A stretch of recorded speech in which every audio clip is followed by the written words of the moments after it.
안녕하세요. 30대 후반의 이혼녀이고 유튜브에서 독서 채널을 운영 중인 여자 사람입니다. 제가 이렇게 이혼녀라고 먼저 밝힌 것은 굴레가 될 줄 알았던 이혼이 오히려 제 인생을 바꿀 수 있었던 기회가 되었기에 혹시나 이전에 저처럼 부당한 대접을 받고 살고 계신 주부님들께 용기를 드리고 싶기 때문입니다. 생각해보면 이혼 전에 저는 그저 현실을 도피하고자 책만 붙들고 사는 방관자였습니다. 다시 그때로 돌아갈 수만 있다면 더 일찍 그 지옥 같은 삶에서 저와 제 아이들을 구원할 수 있을 것 같아 지금의 저로서는 안타깝기까지 합니다. 제가 어떻게 이렇게 당당히 벗어나시라고 하는지 말씀드려 볼게요. 잘 들어보시고 힘든 분들이 용기가 나시길 바라겠습니다. 저는 20대 초반에 결혼을 했습니다. 전 남편은 제가 고등학교 졸업 후 취업한 사무실 거래처 직원이었는데 영업직인 사람이라 저희 사무실에 자주 오고 가던 사람이었습니다. 제가 사무실에 다니기 시작하고 3개월쯤부터 봤는데 언제부턴가 사무실에 들리며 제게 초콜릿이며 사탕, 꽃 한 송이처럼 작은 것들이지만 관심이 있다는 것이 충분히 느껴지게끔 선물을 주더군요. 싫지 않았습니다. 단정한 옷차림이며 서글거리며 웃는 얼굴도 호감형인 사람이었으니까요. 특히나 눈매가 그렇게 예쁘더라고요. 사실 저는 남자는 다 무서운 줄 알았습니다. 술만 마시면 엄마와 저를 때리는 아빠와 그런 아빠를 꼭 닮아 걸핏하면 소리 지르고 때려부수는 오빠 밑에서 자라 제대로 기도 못 피고 살아온 저였으니까요.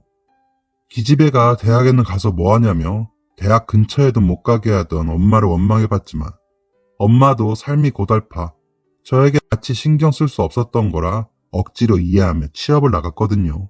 취업을 위해 고3 때 직업 학교를 지원하게 해달라는 제 말에 담임 선생님께서 눈물을 흘리실 때도 저는 울지도 못했습니다. 그러면 제가 너무 불쌍해질까봐 울 수가 없더라고요. 성적은 좋은 편이었거든요.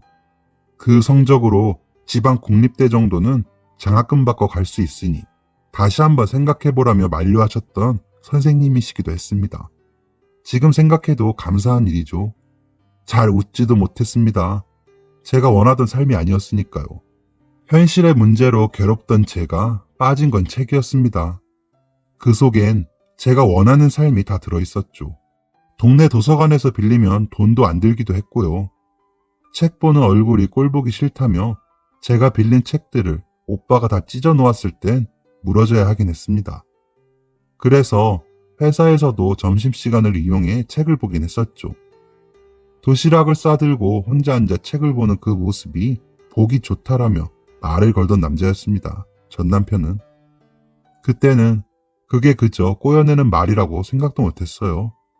누군가 저에게 그렇게 호의를 가지고 다가온 적이 언제였나 싶었고 누구라도 좋을 만큼 외롭고 고독했던 것 같습니다. 그래서였는지 짜잘한 선물을 주기만 하던 그 남자가 한번 밥이나 먹을까요? 라고 묻는 말에 덥석 네, 먹어요. 라고 대답해버렸죠. 그때는 참 저에게 헌신적이고 잘했습니다. 퇴근하는 제가 다리가 아플까 사무실 건물 앞에서 편한 신발을 들고 기다릴 정도였으니까요.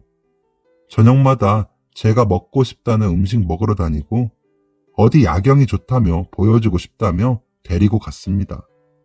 회사 소유의 작은 경차였지만 행복했습니다.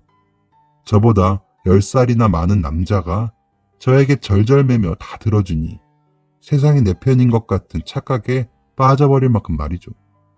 그렇게 그 남자와 데이트를 하는 날들이 잦아지던 어느 날 사무실에 앉아있는데 몸이 이상한 걸 느꼈습니다. 심한 구역감과 울렁거림을 도저히 참을 수가 없더군요. 심하게 체한 것 같아 팀장님께 말씀드리고 근처 내과로 향했더니 혹시 임신 가능성은 없냐며 산부인과로 가보라고 하더군요. 하늘이 노랗다는 말이 실감났습니다. 임신이라니. 내 나이가 이제 21살인데 라며 혼돈스럽더군요. 산부인과는 혼자 가는 게 겁이 나더군요. 그래서 남자에게 전화를 걸어 말을 했습니다. 한참을 말이 없이 수화기를 들고 있던 남자는 임신 확실해? 라며 전과는 다르게 가라앉은 목소리로 말했습니다. 그때서야 저의 행복은 깨지고 현실이 다시 다가오더군요. 죽고 싶었습니다. 그 전화를 끝으로 저와 그 남자는 연락을 하지 않았습니다. 그저 사무실로 오고 가는 그 사람을 애써 외면할 뿐이었죠. 저는 병원에도 못 가고 몸의 변화는 계속되었죠. 그런 저의 변화를 알아채신 팀장님께서 화장실로 부르시더군요. 칸칸이 사람이 있는지 확인하시더니 대리매 김대리예요?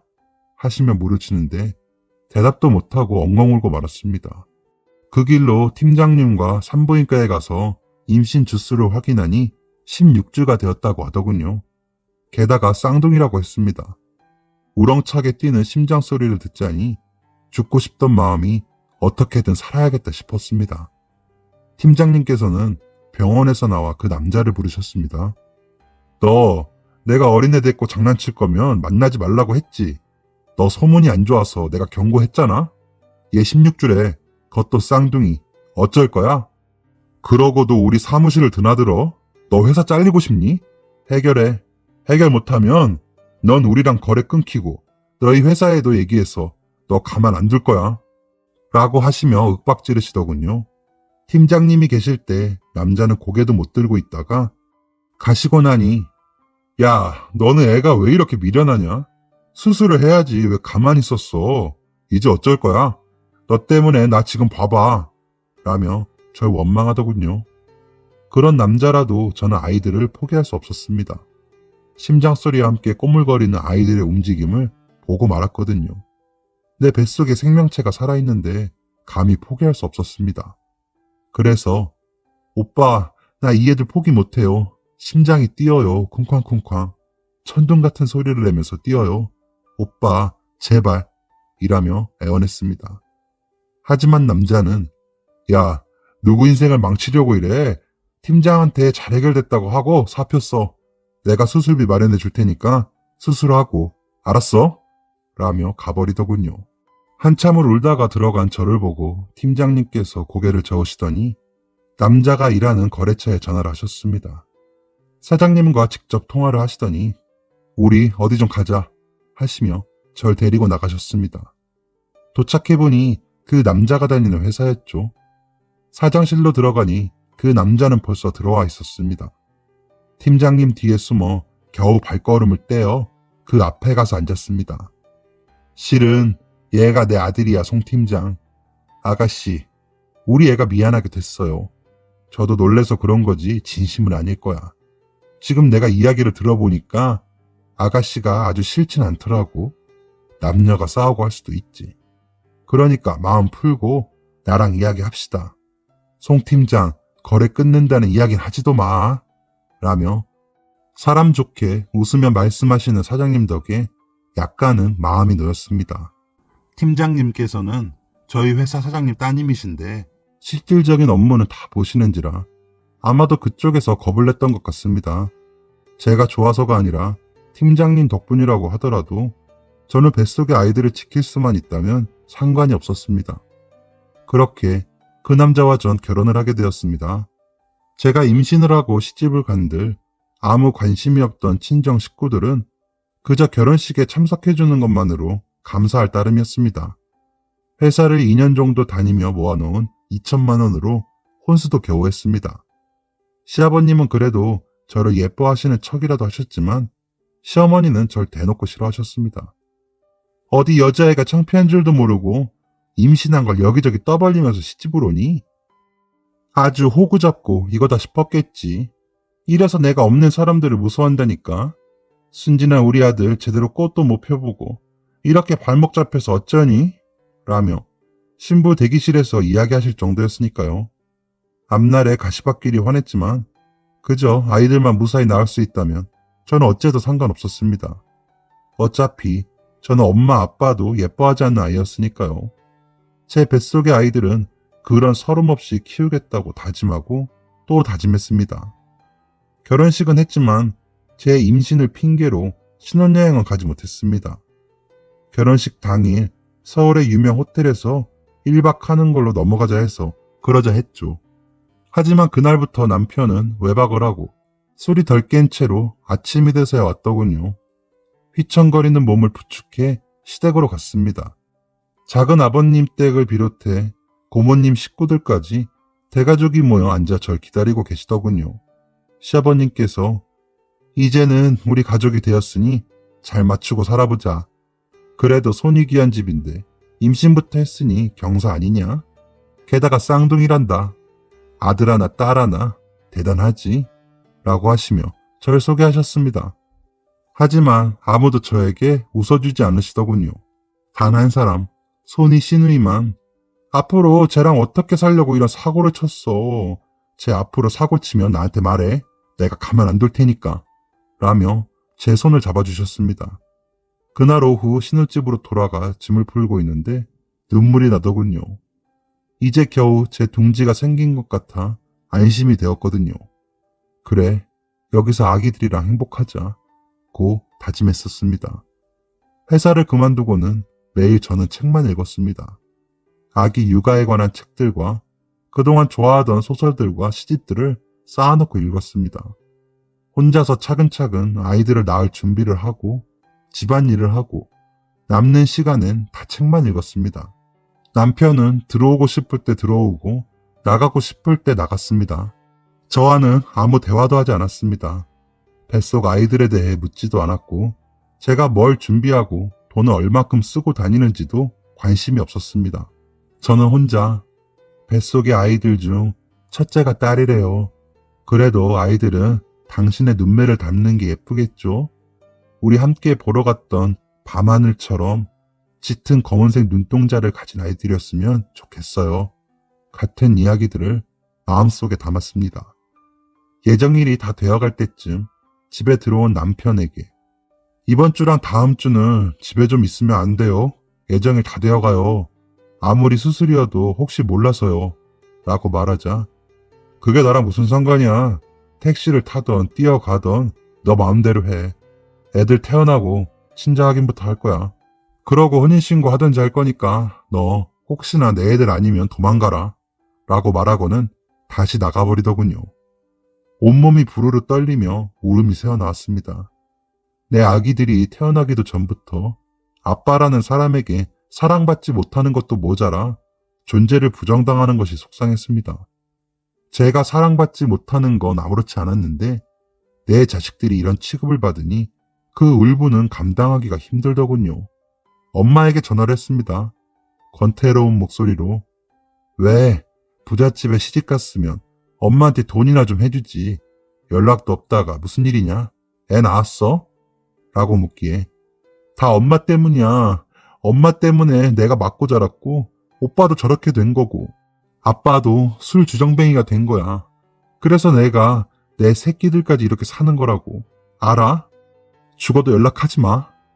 라며 꽥꽥 소리를 지르고는 전화를 끊어버렸습니다. 그러고는 쪼그려 앉아 소리도 못 내고 끄끄거리며 울고는 물을 마시러 일어나는데 배가 아팠습니다. 그동안의 당김과 뭉침과는 사뭇 다른 느낌이었습니다. 정신을 잃을 것 같았지만 겨우 가다듬고 산모 교실에서 배운 대로 호흡을 가다듬었습니다. 그리고 119에 신고를 했죠. 미리 싸둔 산모 가방을 들고 아파트 현관까지 겨우 내려가 구급차를 기다려 타고 병원으로 향했습니다. 그렇게 도착한 병원에서 긴급 수술로 아이들은 세상에 나왔습니다. 아이들이 제 가슴에 안기는 순간 어찌나 작고 사랑스럽던지 제가 천사들을 낳았다고 생각했습니다.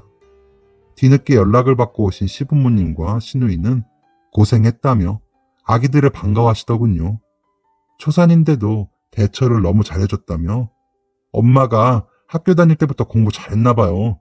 어쩜 이렇게 훌륭하게 잘해? 라는 의사 선생님 말씀에 벌써 좋은 엄마가 된 것 같아 기분이 좋았습니다. 그 와중에도 남편은 나타나지 않았습니다. 태어나기 전날이 되어서야 나타나더니 몸조리는 엄마가 아줌마 보내신다더라. 아주 호강에 겨워 죽겠지. 애들이 날 닮았다나 뭘하나. 엄마가 아주 신나셨더만. 다 내 덕인 줄 알고 감사하고 살아. 라며 보조 침대에 덜렁 눕더니 코를 골더군요. 아마도 손주를 본 시어머니가 남편과 너무 닮은 모습에 남편에게 가보라고 권했을 겁니다. 아기를 보러 매일 와서는 어쩜 우리 형아기 때랑 둘 다 똑같니? 남녀 쌍둥이가 이렇게 닮기도 해? 어머, 완전 내 새끼들이더라. 라며 호들갑을 떨었거든요. 시아버지께서는 아이들 이름을 장명소에서 지어오시고 남편을 앞세워 혼인신고와 출생신고를 해가지고 오셨습니다. 등본을 보여주시며 이제는 온전히 우리 집 식구다. 생활비도 올려줄 테니 궁상 떨지 말고 우리 손주들 좋은 거 먹여라. 치장하고 그러는 거에 돈 쓰지 말고 라고 저에게 큰 선물을 주시듯 말씀하시더군요. 아무렴 어떻습니까? 아이들이 안전하고 부유하게 자랄 수 있게 됐으니 전 그것만으로도 괜찮았습니다. 살림을 해주러 오시는 이모님도 좋았습니다. 제 입맛에 맞게 음식도 해주시고 집안일에 다시 손 안 가게 살림도 잘 해주셨으니까요. 우리 쌍둥이들 보는 게 힘들지 않게 느껴질 정도로 도와주셔서 그것만으로도 감지덕지였습니다. 아이들 낮잠 잘 때 책도 볼 수 있었고요. 남편이 안 들어오고 저에게 눈길조차 주지 않는 건 서운하지 않았습니다. 다행인지 돌부처도 제 자식 보면 돌아앉는다는 어른들 말이 맞는 건지 오며 가며 아이들은 번갈아 가며 안아주기도 하더군요. 전보다 더 자주 집에 오기도 하고요. 저는 그거면 됐다고 생각했습니다. 아이들 돌잔치도 굉장히 성대하게 했습니다. 예쁜 드레스와 턱시도를 입고 행복한 가족의 모습으로 여러 사람 앞에 섰습니다. 아이들이 정말 사랑받는 것 같아 기분이 좋았습니다. 그렇게 지내며 시간은 흘렀고 아이들 두 돌을 앞둔 어느 날 집으로 전화가 왔습니다. 형우씨 와이프 되시죠? 저 좀 만나시죠. 할 얘기가 있어요. 라며 일방적으로 약속 장소와 시간까지 말하고 끊더군요. 여자 문제가 없을 거라고 생각은 안 했지만 이렇게 연락이 오니 가슴이 뛰었습니다. 아이들과 저희 아내가 염려되었고 무엇보다 아이들을 지켜야 한다는 생각이 마음이 불안해졌습니다. 약속 장소에 나가보니 요란한 화장의 여자가 절 보고 아는 체를 하더군요. 그래서 자리에 가 앉자마자 무슨 일로 보자고 하셨죠? 라고 조심스레 물었습니다. 그러자 말없이 웃더군요. 나 형우씨가 그쪽이랑 결혼하기 전부터 만나던 사람이에요. 결혼식 날도 찾아와서 울더라고. 나와 결혼하고 싶었는데 못해서 미안하다고. 그리고 나서 최근까지 나랑 계속 지냈어요. 이혼할 거라고 하면서. 가끔 집에 다녀오는 건 알았지만 근데 이 인간이 또 다른 여자가 생겼네. 알고 있었어요? 라며 눈물을 글썽거리더군요. 그래서 아니요, 몰랐어요. 저는 아이들 때문에 바빠서요. 그런 문제라면 두 분이 알아서 하세요. 제가 관여할 문제는 아닌 것 같네요. 라고 말하자 그래도 와이프인데 고소를 하든 그 여자 머리채를 잡던 해야지 이렇게 당하고 있겠다는 거예요? 라며 답답하다는 듯이 말하더군요. 와이프요? 저는 애들 엄마로 살고 있지 그 사람 와이프였던 적이 없어요. 그러니까 지금까지 그 사람 만나신 거 아니었나요? 그런데 아마 이혼은 못할 거예요. 전 그럴 생각도 없을 뿐더러 시댁 어른들이 그렇게 안 하실 것 같네요. 그럼 먼저 일어나겠습니다. 아이들이 기다려서요. 라며 그 여자를 뒤로하고 집으로 돌아왔습니다. 저의 처지를 다른 사람에게 말하고 나니 너무 부끄럽더라고요. 부끄러움과 치욕감이 뒤섞여 눈물이 났습니다. 하지만 저는 발걸음을 멈추지 않고 집에 도착했습니다. 아이들이 기다리니까요. 엄마! 하고 부르며 뒤뚱뒤뚱 뛰어와 제게 안기는 이 아이들이 있는 집이 제가 있을 곳이라고 믿었으니까요. 퉁퉁 부은 제 눈을 보고 이모님이 무슨 일이 있냐고 물으셨지만 그냥 웃고 말았습니다. 바깥 사람 앞에서 말 조심하라고 어머님께서 그러셨거든요. 그리곤 아무 일 없다는 듯 일상으로 돌아갔습니다. 그까지 부끄러움과 치욕감은 아이들을 지키는데 아무 쓸모가 없으니까 얼른 떨쳐내버렸습니다. 아이들을 재우고 사랑에 관한 시집을 3권이나 읽었습니다. 그렇게 책으로 제 마음을 달래고 마치 그 글귀 속의 사랑을 제가 하고 있는 듯 제 스스로에게 최면을 걸었습니다. 그렇게 하니 버텨지더군요. 그 일이 있고 다다음 날쯤 남편이 아침 일찍 들어왔습니다. 그러더니 안방으로 절 부르더군요. 그 여자 만났다며? 너 대단하다. 걔가 성질 장난 아닌데 너 할 얘기 다 하고 왔다며? 아무튼 잘했어. 걔랑 완전 끝냈으니까 너도 그런 줄 알아. 그리고 걔가 뭐 다른 여자 생겼다고 했다며? 아니니까 괜히 분란 만들지 말고. 라며 제 쪽은 제대로 보지도 않고 혹시나 이모님이 들으실까 살펴가며 이야기하는 남편이 참 밉더군요. 하지만 아무 말도 못했습니다. 혹시나 아이들을 제게서 빼앗을까봐 아무 말도 못하겠더라고요. 그렇게 멍하니 남편의 말을 듣고 있는데 그리고 괜히 노인네들한테 말하지 말아라. 누나도 시끄러워지니까. 그리고 니네 오빠가 찾아와서 돈 좀 줬어. 진짜 나 같은 사람이 어디 있냐? 라는 소리에 정신이 번쩍 들더군요. 돈이요? 얼마나요? 왜 줘요? 라며 놀라서 묻자 야, 회사로 와가지고 돈 500만 원만 해달라는데 그럼 어떻게 하냐? 그러니까 나한테 감사하고 다음엔 안 줄 거니까 오지 말라고 해. 라며 옷만 갈아입고 다시 나가더군요. 친정 오빠에게 전화를 했습니다. 오빠, 남편한테 돈 받아갔어? 오빠가 무슨 자격으로? 도대체 나 시집 올 때 뭐 해줬다고 돈을 받아가? 라며 따지자. 기집애가 아주 부잣집으로 시집 가더니 눈에 보이는 게 없구나. 야, 오빠가 어려우면 너가 먼저 돈 좀 쥐어줘야지. 먼저 찾아가게 만들어 놓고 왜 가져가냐고? 자격? 너 미쳤냐? 라고 소리를 지르더군요. 다시는 찾아가서 돈 달라고 하지 마. 너 같은 새끼한테 줄 돈 없어. 그 돈으로 우리 애들 더 좋은 거 입히고 먹일 거야. 거지 같은 새끼가 어디서 큰 소리야? 내가 예전에 너한테 맞고 울었던 그 애 같아? 한 번만 더 찾아오면 진짜 가만 안 둘 테니까 연락도 말고 찾아오지도 마. 라고 이를 악물고는 전화를 끊었습니다. 방에 쪼그리고 앉아 마음을 삭히고 있는데 딸아이가 인형을 들고 절 찾아와 안겼습니다. 엄마 여기 숨었어? 내가 찾았다. 라며 혀 짧은 소리로 말하며 웃는데 다 상관없어졌습니다. 그래서 안고 둥개둥개 해주고 있는데 아들도 달려와 나도 라며 다리에 매달려 두 아이를 안고는 까르르 웃으며 장난을 쳤습니다. 그렇게 그 시간들을 버텼습니다. 제가 회사를 다닐 때보다 4배가 넘는 돈을 생활비로 쓸 수 있었고 아이들 옷과 먹거리는 제가 근처에 가지도 못했던 백화점에서 해결할 수 있어졌으니까요. 안락한 집에 장난감이며 교구며 누구도 부럽지 않게 사줄 수 있었으니까요. 시부모님이 아이들을 예뻐하시니까 아이들과 관련된 거면 눈치도 안 보고 돈을 쓸 수 있었습니다. 아이들은 하루가 다르게 영리하고 밝고 씩씩하게 자랐습니다. 가정학습 선생님을 주 2회 모셔서 집에서 수업을 받으며 하다가 5살이 되어서는 근처 유치원에 다니게 되었습니다. 유치원 입학을 앞둔 어느 날 시어머님이 절 데리고 백화점에 가시더니 제 옷을 잔뜩 골라주셨습니다. 이제 애들도 데려다주고 데리고 오고 하려면 너도 좀 꾸며야 할 거 아니냐. 그러고 가면 애 봐주는 사람인 줄 알지. 안 그래도 젊은 엄마라 주변보다 눈에 띌 텐데 애들 창피하지 않게 하고 다녀라. 라는 말도 빼놓지 않으시면서요. 명품 가방까지 2개 골라주시며 중요한 자리에 메고 나가라고 하시더군요. 집에 와 제 옷들과 비교해보니 그동안 입던 옷들이 엄청 후지고 초라해 보이긴 하더군요. 아이들이 창피하기도 하겠다라며 기분 좋게 옷을 정리하고 있는데 남편이 들어왔습니다. 엄마랑 쇼핑했다며? 그거야? 좋은 것도 샀네. 머리도 좀 하고 화장도 좀 배워라. 옷만 좋으면 뭐하냐? 생긴 게 촌스러워서. 처음 만날 땐 이 정도는 아니었는데 갈수록 더해. 나이도 어린애가 쓸데없이 책만 보지 말고 거울도 좀 봐. 라며 말하는 남편에게 아무 말도 못하고 옷만 치웠습니다.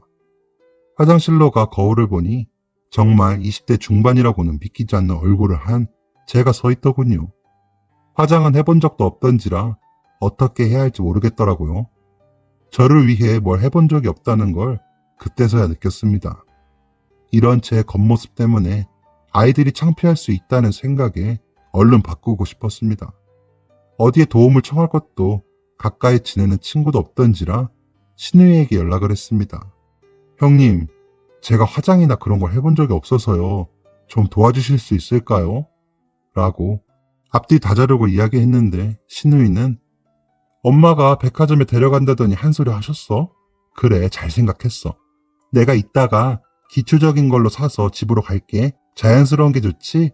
라며 흔쾌히 받아주시더라고요.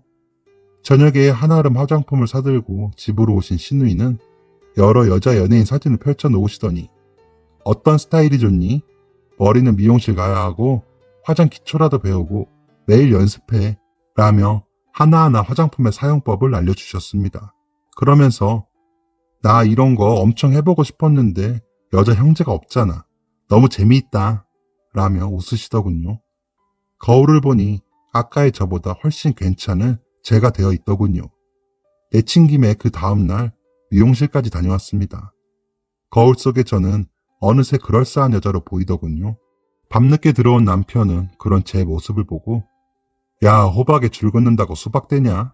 라며 비웃더니 본인 방으로 가 자더군요. 다음날 아침에도 저는 화장을 했고 옷도 머리도 배워본 대로 매만졌습니다. 아이들은 엄마 천사 같아 라며 좋아하더군요. 아이들이 좋아하니 더 열심히 잡지도 보고 궁리를 했습니다. 어느새 엄마들 사이에선 세련된 엄마가 되어 있더군요. 기분이 좋았습니다. 제 노력이 성공한 것 같았으니까요. 그 즈음부터 남편은 집에 자주 들어왔습니다. 저녁도 함께 먹고 아이들과 더 잘 놀아줬습니다. 하루는 잠이 안 온다며 술이나 같이 한잔 하자고 하더군요. 그래서 술상을 봐주고 그 앞에 앉아 있는데 너는 진작에 좀 그렇게 꾸미지. 왜 그렇게 진상을 부렸냐? 라며 실실 웃더군요. 그래서 애들도 좋아하더라고요. 라고 대답했습니다. 그러자 애들만 좋은 줄 아냐? 나도 좋다. 집에 오는 맛이 이제 좀 생기네. 애들 데리고 어디 여행이라도 다녀올까? 하며 제 손을 은근히 잡더군요. 그런데 온몸에 소름이 돋으며 징그럽게 느껴지는 겁니다. 눈빛이며 손길이 거북하게 보이고요. 그래서 서둘러 주말에 갈 수 있게 준비해 볼게요. 내일 아침 밥이 좋아요? 라며 자리에 일어나 재료를 준비했습니다. 남편은 그런 저를 한참 바라보는 것 같더니 아무 말 없이 방으로 들어가더군요. 남편의 시선이 부담스러워 뒤도 돌아보지 못하고 잔뜩 긴장하던 저는 남편이 방으로 들어가는 낌새에 안도의 한숨을 쉬었습니다. 남편은 주말에 아이들을 데리고 혼자서 다녀오겠다며 나갔습니다. 오히려 잘 된 것 같아 마음이 편해지더군요. 그 후로 남편은 집에 매일 들어왔고 한 달에 한 번 정도 아이들을 데리고 여행을 갔습니다. 아이들도 아빠와 더 자주 만나고 여행도 다니고 하며 신나는 게 느껴져 잘 됐다 싶었습니다. 그렇게 우리는 아이들만 돌보는 서류상의 부부로 지냈습니다. 매일 아침 저녁으로 만나면서도 아이들에 관한 이야기가 아니면 서로에 대해 궁금해하지도 않았습니다. 귀여운 꼬맹이였던 아이들은 어느새 사춘기가 찾아온 소녀, 소년으로 자랐습니다. 여전히 저에게 사랑하는 엄마라며 마음을 표현할 줄 아는 아이들로 자라주었죠. 그러다 제 삶의 낙이자 탈출구를 찾은 건 아이들이 중1이 되고 저는 36살이 되던 해였습니다. 딸아이가 핸드폰으로 화장하는 법이며 옷 입는 법을 찍어 동영상을 만들어 유튜브에 올렸는데 조회수와 구독자가 늘어난다고 좋아하더군요. 공부해야 하는 시기에 괜한 것에 시간을 뺏길까 걱정이 되어 이것저것 물어보니 재미로 하는 거라며 안심시키더군요. 아이들이 원하는 것을 무조건 못하게 한다고 능사는 아닌 것 같아 2주에 한 번만 영상을 올리기로 하고 성적이 떨어지면 계정을 없애기로 약속을 했습니다. 그런데 아이가 엄마도 책 좋아하니까 책 소개하는 영상 만들어 올리면 어때? 엄마 책 진짜 많이 알잖아. 라고 하는 소리에 귀가 번쩍하는 느낌이었습니다. 한번 해볼까? 라는 생각에 아이들이 모두 잠든 밤 영상을 찍고 무작정 올려봤습니다. 그때는 전문적인 장비도 없어 말소리도 좋지 않았고 카메라 구도도 엉망인 채였지만 왜인지 가슴이 두근거리더군요. 매일은 못하고 일주일에 2편 정도 올리기 시작했습니다. 여러 관련 책과 다른 유튜버들의 영상을 보고 공부해서 마이크도 사고 조명도 사고 삼각대도 사서 점차 영상의 질이 좋아지는 게 보였습니다. 그렇게 꾸준히 20번째 영상을 올렸을 때쯤 구독자가 1000명을 넘고 수익을 낼 수 있다고 연락이 와서 신청했습니다. 그리고 구독자가 천천히 늘더니 1년쯤 지나자 채널에서 나는 수익이 아버님께서 주시는 생활비만큼 되더군요. 엄마의 채널이 인기가 많아지자 아이들은 신기해하면서도 좋아했습니다. 아들이 말하길 너무 고상하고 우아해 보여 엄마. 내 친구들도 엄마 진짜 똑똑하고 멋지대. 라며 치켜 세워줘 기분이 좋았습니다. 돈은 벌었지만 그 돈을 딱히 쓸 데가 없어 방송 장비나 책을 사는 것 빼고는 모조리 저축을 했습니다. 남편도 아이들에게 들었는지 괜한 짓 하면서 얼굴 팔지 마라. 동네 창피해진다. 라며 말하더니 책 보는 게 도움이 될 때가 있네. 라며 좋아하는 것 같더군요. 무엇보다도 제가 스스로 무언가를 이루고 있다는 게 좋았습니다. 그 누구의 힘도 빌리지 않고 제가 한 거니까요.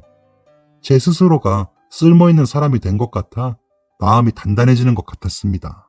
그러던 어느 일요일 야구 광인 아들이 거실 TV로 야구 중계를 보다가 하며 소리를 지르더군요. 옆에서 훌라후프를 하던 딸은 엄마! 하며 부르고요. 간식을 준비하던 저는 놀라 가보니 TV 화면에 다른 여자와 입을 맞추며 즐거워하는 남편이 잡혀있더군요. 온몸이 굳는 것 같았습니다. 아이들도 말없이 화면만 보고 있었습니다. 그러더니 딸아이가 엄마, 아빠랑 이혼하면 안 돼? 라고 묻더군요. 그제서야 정신이 든 저는 라고 물었더니 사실 우리 아빠랑 여행 갈 때 가끔 저 아줌마도 왔었어. 다른 아줌마들도 오고 아빠 친구라면서 우리 숙소에다 두고 둘이만 나갔다 오고 우리 재우고 둘이 술 마시고 그랬어. 엄마가 싫어할까봐 얘기 안 했는데 아빠 바람 피우는 거잖아. 라며 울더군요. 그런 아이에게 무슨 말을 해줄 수 없어 안아주며 달랬습니다. 그런 저희를 보던 아들은 난 엄마랑 살 거야. 엄마, 우리가 엄마 편이야. 라며 절 안아주더군요. 아이들의 그런 이야기를 듣고 나니 무서울 게 없었습니다. 다음날 아버님을 찾아갔습니다. 어제 상황을 말씀드리고 이혼하겠다고 말씀드리자 그럼 위자료나 재산 분할 그런 건 꿈도 꾸지 말아라. 애들도 다신 볼 생각 하지 마라. 라며 불편해하시더군요. 그래서 아버님, 그간 저와 아이들을 잘 보살펴 주신 거 알아요. 하지만 아이들이 상처받는 것도 생각해 주셔야죠. 애들이 아빠랑 살기 싫대요. 이제는 바람이라는 것도 다 알아서 아이들이 아빠 싫다고 해요. 라고 말씀드리며 다른 건 안 바라겠습니다. 아이들이 지낼 집하고 양육권만 저 주세요. 그럼 위자료나 양육비도 안 바라겠습니다. 라며 쐐기를 박았습니다. 시어머니는 그 다음날 아침부터 찾아와 아이들을 회유하기 시작했습니다. 아빠랑은 같이 안 살아도 돼. 할미랑 살자. 응? 이라며 아이들을 조르셨죠. 그럴 때마다 아이들은 할머니를 꼭 안아드리며 할머니, 우리가 자주 찾아갈게요. 멀리 이사 안 간다고 엄마가 그랬어요. 라고 하고는 학교로 향하곤 했습니다. 아이들이 그렇게 갈 때마다 그깟 돈 좀 번다고 이제 무서울 게 없니? 아무리 그래도 내 새끼들은 안 된다. 라며 눈을 흘기시고는 집으로 돌아가셨습니다. 남편은 아이들이 없는 새에 들어와 잘못했다. 내가 미쳤나 봐. 나 한 번만 봐주라. 진짜 이제 다시는 다른 여자 안 만날게. 야, 너는 나 거들떠도 안 보지. 그러니까 내가 외로워서 그런 거야. 화 좀 풀어라. 노인네 나 회사에서 내쫓는다고 난리야. 라며 빌더군요. 그런 남편에게 저는 화가 난 게 아니에요. 우리는 한 번도 부부로 살아온 적이 없는데 제가 무슨 자격으로 화를 내요? 단지 아이들이 봐서는 안 될 것을 보고 상처받았기에 더 이상 이렇게 지낼 수 없어진 거예요. 이혼해요. 크게 달라질 것도 없잖아요. 라며 제 의사를 표현했습니다. 도저히 받아들이지 못하는 시부모님과 남편을 더 이상 설득할 방법이 없어 변호사 사무실을 찾아갔습니다. 위자료와 재산 분할, 양육권과 친권까지 받을 수 있다며 아무것도 필요 없다는 저를 오히려 설득하시더군요. 그래야 저쪽에서도 포기가 빠를 거라면서요. 그렇게 시작된 재판은 증거도 너무 명확했고 아이들이 어릴 때부터 함께 계셔주시던 이모님의 증언으로 저에게 유리해졌습니다. 그 결과 제가 승소하였고 남편 측은 항소하였지만 기각당했습니다. 그래서 살고 있던 집과 남편 명의인 재산을 일부 분할받으며 이혼이 성립되었습니다. 양육비는 한 아이당 70만 원씩 140만 원으로 측정되었고 양육권은 제가 가지게 되었습니다. 집은 내놓고 이모님께는 이제 그만 나오셔도 될 것 같다며 너무 감사했다고 말씀드렸더니 애기 엄마 그동안 잘 참았다. 나도 이제 나이가 많아서 쉬어야 해. 잘 살아. 애들이랑 이라며 안아주시더군요. 그 품에 안겨 엉엉 울었습니다. 그간의 서름이 모두 눈물이 되어 터져나오는 것 같더군요. 학교와 멀지 않은 곳으로 집을 줄여 이사를 하고 작은 북카페를 열었습니다. 물론 유튜브 활동도 꾸준히 하고요. 요즘은 들어오는 광고들 때문에 제법 수입이 좋아졌어요. 카페에서 정기적인 독서 클럽 활동도 하며 전보다 더 활동적으로 지내고 있습니다. 아이들은 어느새 고등학생이 되어 진로 결정을 놓고 한참 고민 중이랍니다. 전 남편과는 한 달에 한 번 정도 만나 밥만 먹고 들어오더라고요. 시아버지 눈밖에나 회사에서 쫓겨나 혼자서 사업한다고 하는데 잘 안 되는 것 같다며 시누이가 넌지시 알려주기도 했고요. 시누이는 가끔 저희 카페에 오시거든요. 요즘 과거의 저를 생각해보면 참 바보 같았다고 생각해요. 용기를 내서 무슨 일이라도 시작해보고 부딪혀 봤더라면 아이들에게 그런 흉한 모습을 보이지 않았을 텐데 라는 생각이 들거든요. 그래서 아이들에게 미안한 마음이 큽니다. 제가 절 사랑하지 않으면서 아이들만 돌본다고 아이들이 진짜 행복했을까? 라는 물음에 예스라고 답하기 힘드네요. 그래서 이렇게 제 사연을 보냅니다. 저처럼 답답하게 스스로를 사랑하지 않는 오류를 범하고 계신 분들이 있다면 모두를 위해 그 틀을 깨고 나오시라고요. 저희 딸아이가 엄마가 진짜로 행복하게 웃어서 나는 요즘 너무 행복해 라고 하더라고요. 그러니 자신을 더 아끼시길 바라겠습니다. 길고 긴 이야기를 들어주셔서 감사합니다. 안녕히 계세요. 지금까지 사연 들어주셔서 감사합니다. 사연이 재밌으셨다면 구독과 좋아요를 눌러주세요. 감사합니다. 안녕히 계세요.